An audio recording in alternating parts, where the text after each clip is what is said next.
Hi everyone, this is Mir और आज की इस वीडियो में मैं कुछ मिथ्स को लेकर क्लियर करने वाला हूं जो कि कोविड-19 यानी कि कोरोना वायरस के बारे में। और ये मिथ्स हमारे कंट्री में बहुत ही तेजी से फैलती जा रही है, जिसकी वजह से कुछ लोग जुगाड़ू तरीकों को अपना रहे हैं जो कि उनके और उनके आसपास के लोगों के लिए जानलेवा भी साबित हो सकती है। अब पॉइंट ये है कि आप इस वीडियो पर बिलीव क्यों करेंगे, तो मैं आपको ये बता दूं कि इस वीडियो की सारी इंफॉर्मेशंस मैंने WHO यानी कि वर्ल्ड हेल्थ ऑर्गेनाइजेशन से ही ली है, जो कि इसकी ऑफिशियल वेबसाइट पर भी अपलोडेड है। और इस वीडियो में मैंने उन्हीं इंफॉर्मेशंस को आसान भाषा में एक्सप्लेन करने की कोशिश की है ताकि वो इंफॉर्मेशन सभी को समझ आ सके। So you can watch this video till end to get the right informations about कोविड-19।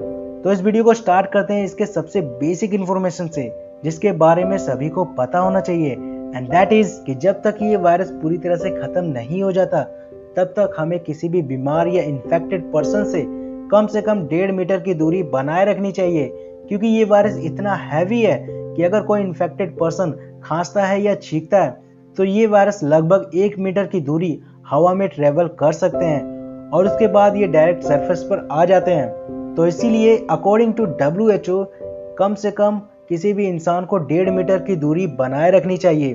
तो अब बात करते हैं इसके कुछ मिथ्स के बारे में, जिसमें कुछ लोगों का ये मानना है कि कोविड-19 यानी कि कोरोना वायरस सिर्फ गर्म और सर्द मौसम में ही फैल सकता है। तो आपको ये बता दूं कि ये वायरस किसी भी क्लाइमेट में आसानी से फैल सकता है, क्योंकि हमारे बॉडी का नॉर्मल टेम्परेचर भी 36.5 डिग्री सेल्सियस से 37 डिग्री सेल्सियस तक रहता है। तो अगर ये वायरस एक बार आपकी बॉडी में एंटर हो जाए तो इनको बाहरी मौसम से कोई भी फर्क नहीं पड़ने वाला, फिर चाहे आप गर्म पानी से ही क्यों न नहा लें। तो आप चाहे किसी भी जगह पर हो और वहां का मौसम कैसा भी हो, आपको सावधानियां बरतनी चाहिए और अपने आंख, मुंह और अपने हाथ को अच्छे से धोते रहना चाहिए, and that would be best option for you to stay away from this virus.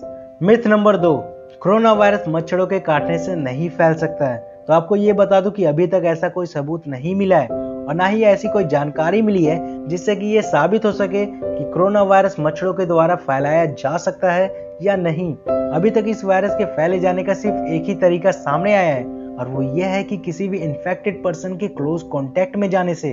So to be escape from this virus, keep maintaining the distance from those people who are suspected or infected with this virus। अब जो तीसरा point है वो कुछ लोगों के लिए myth है और कुछ लोगों के लिए क्वेश्चन है, और वो ये है कि क्या हैंड ड्रायर्स और ultraviolet disinfection lamp corona virus को खत्म कर सकते हैं। तो इसका जवाब है बिल्कुल भी नहीं।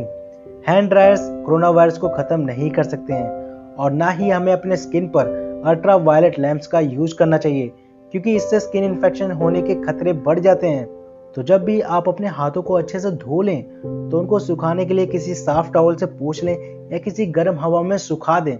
अब जो चौथा मिथ है जिसमें लोगों का ये मानना है कि अपने पूरे बॉडी पर अल्कोहल और क्लोरीन छिड़कने से कोरोना वायरस को खत्म किया जा सकता है, तो ऐसा बिल्कुल भी नहीं है। अल्कोहल और क्लोरीन को बॉडी पर छिड़कने से हमारे बॉडी के अंदर मौजूद वायरस खत्म नहीं होने वाले हैं, और तो और ऐसा करना हमारे लिए भी नुकसानदेह साबित हो सकता है। माना कि इन चीजों का यूज कीटाणुओं को खत्म करने के लिए किया जा सकता है, मगर इनको खुद पर अप्लाई करने से पहले हमें डॉक्टर्स की भी सलाह लेनी चाहिए। अब जो पांचवा पॉइंट है उसको मिथ कहें या सवाल कहें, लेकिन उसको भी क्लियर करना बहुत ही जरूरी है, और वो ये है कि क्या निमोनिया की दवाइयां लेने से या HIV की दवाइयां लेने से या फिर एंटीबायोटिक लेने से कोरोना वायरस को रोका जा सकता है। तो आपको ये बता दूं कि निमोनिया और HIV की दवाइयां कोरोना वायरस के अगेंस्ट बिल्कुल भी वर्क नहीं करने वाली, और ना ही एंटीबायोटिक्स इस पर वर्क करेगी, क्योंकि एंटीबायोटिक्स बैक्टीरिया के लिए होता है, ना कि वायरस के लिए। और ये वायरस इतना नया है कि इसको ठीक करने के लिए इसके लिए एक अलग दवाई का होना बहुत ही जरूरी है, जिसके ऊपर अभी भी काम किया जा रहा है। सो किसी भी मेडिसिन को लेने से पहले डॉक्टर की सलाह जरूर लें। मिथ नंबर 6, क्या लहसुन खाने से कोरोना वायरस को रोका जा सकता है? तो आपको ये जान लेना चाहिए कि लहसुन यानी कि गार्लिक हमारी हेल्थ के लिए एक बहुत ही अच्छा ऑप्शन है, बट अभी तक ये साबित नहीं हुआ है कि लहसुन खाने से कोरोना वायरस को रोका जा सकता है। तो अगर आपको ऐसा लगता है कि आपको किसी भी तरह का इन्फेक्शन है तो उसके लिए आप तुरंत ही डॉक्टर को दिखाएं, ना कि लहसुन खाएं, and that would be wise decision from your side. अब जो सातवां मिथ है वो बहुत सारे लोगों में कॉमन पाया गया है, और वो ये है कि कोरोना वायरस सिर्फ ज़्यादा उम्र वाले इंसानों को ही होता है और जवानों को और बच्चों को इससे डरने की कोई ज़रूरत नहीं है। तो आपको ये बता दूं कि ऐसा कुछ भी नहीं है। कोरोना वायरस किसी भी इंसान को हो सकता है और जो लोग बूढ़े हैं, जिनको पहले से ही अस्थमा, डायबिटीज़ या हार्ट डिसीज जैसी बीमारियां हैं, और वो इंसान भी जिनके इम्यून सिस्टम पहले से ही कमज़ोर हैं, उनको इस वायरस से इन्फेक्टेड होने के चांसेस ज़्यादा हैं। लेकिन इस वायरस से बचने के लिए सावधानियां हर उम्र के लोगों को फॉलो करनी चाहिए, फिर चाहे वो इंसान किसी भी उम्र का क्यों ना हो। मिथ नंबर 8, क्या चाइना से इंपोर्ट किए गए प्रोडक्ट्स किसी इंसान को बीमार कर सकते हैं? तो इसका जवाब ये है कि अभी तक ऐसा कोई मामला सामने नहीं आया है जिसमें कोई इंसान किसी प्रोडक्ट के थ्रू इन्फेक्टेड हो जाए, और अभी तक ये भी क्लियर नहीं हुआ है कि ये वायरस सरफेस पर कितनी देर तक जिंदा रह सकते हैं। तो इससे बचने के लिए हम ये कर सकते हैं कि जो भी चीज़ें हमारे पास आती हैं, हम उनको यूज करने से पहले एक बार अच्छे से साफ कर लें। And that should be our first action before use any product.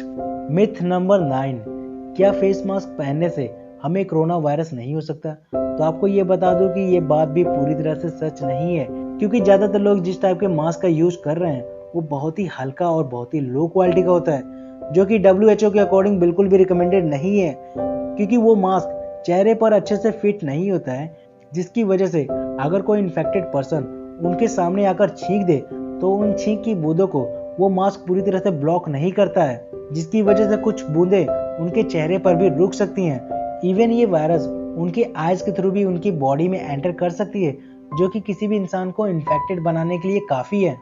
तो इस वायरस से बचने के लिए हमें सिर्फ वही मास्क पहनना चाहिए जो कि चेहरे पर अच्छे से फिट हो और किसी भी ड्रॉपलेट्स को आसानी से ब्लॉक कर सके, जो कि आपको किसी भी मेडिकल स्टोर पर मिल सकती है। और जो इंसान किसी भी तरह के इन्फेक्शन से इन्फेक्टेड है, उनको तो ये मास्क जरूर पहनना चाहिए, ताकि उनके बॉडी में जो वायरस है वो किसी दूसरे तक ट्रैवल ना कर सके और उनके छींक के ड्रॉपलेट्स को उनके मास्क तक ही सीमित रखे।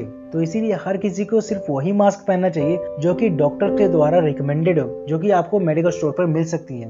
अब 10वां नंबर कोई मिथ नहीं बल्कि एक सजेशन है, और वो ये है कि अभी तक इस वायरस का कोई एग्जैक्ट इलाज नहीं मिला है।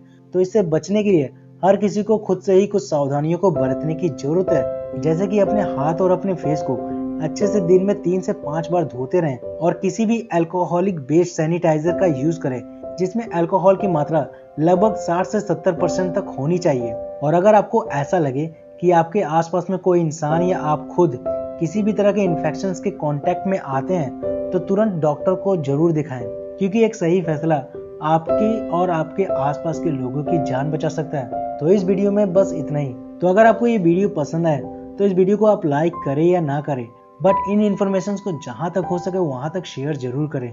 यहाँ तक कि आप मेरी इस वीडियो को डाउनलोड करके किसी भी प्लेटफॉर्म पर या खुद के यूट्यूब चैनल पर भी अपलोड कर सकते हैं, क्योंकि मैं इस वीडियो को क्रिएटिव कॉमन्स की कैटेगरी में डालने वाला हूँ, जिसका मतलब आप इस वीडियो को रीयूज कर सकते हैं। और अभी के लिए समझदारी सिर्फ इसी में है कि खुद अवेयर रहें और दूसरों को भी अवेयर करें। तो मिलते हैं आपसे नेक्स्ट वीडियो में, तब तक के लिए bye bye, tata, see you, good night.